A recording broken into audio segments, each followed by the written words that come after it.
Welcome to part 6 in our series covering the urban soil health evaluation. In this video, we will discuss how to assess soil organic matter at our site, which is found on part A of the urban soil health evaluation sheet.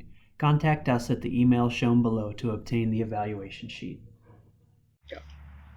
Now we're going to look at assessing your soil for organic matter content. Organic matter is a huge problem in urban soils. So like I said before, a lot of times you have the topsoil's been stripped away, the A-horizon, those soils that generally have a lot of organic matter. Organic matter is just decaying plant material, formerly living plant material. And it's a source of nitrogen and nutrients to your soil, to your plants.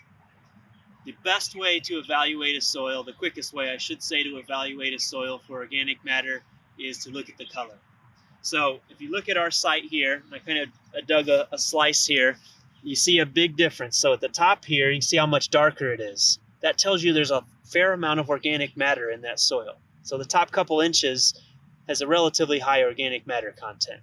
Now if you contrast that when you go below that, and you've got primarily just mineral soil here, kind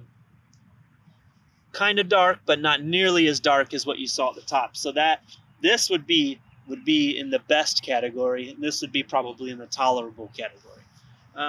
Now, we got this soil from another part of the site, and if you look at this consistently all the way through, it's relatively dark.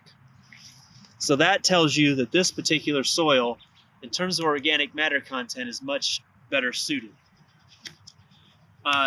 Especially in urban areas, organic matter is important because it plays a major role in trapping water and storing that water and making it available to plants later on. There was a study out of Iowa that showed that for every 1% increase in organic matter content, that soil is capable of holding 0.6 inches of precipitation in the form of a precipitation event.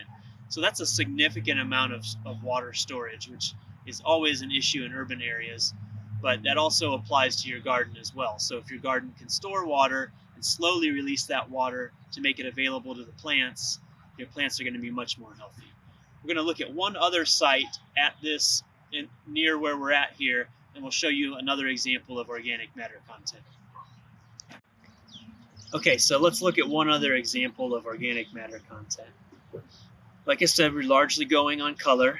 If you were to look at this soil and just go on color, see how it has this light colored, light tan kind of color, you would say it has a pretty low organic matter content. So you would put that probably in the poor category. Although you can see there are chunks where this has been mulched, something like that. So there is some organic matter in here, but it's not where we'd like to see it. It doesn't have that nice rich dark color that you'd like to see with your soil. So I'd give our soil a score of 6 in terms of soil organic matter. In the next video, part 7, we'll discuss how to assess plant growth at our site.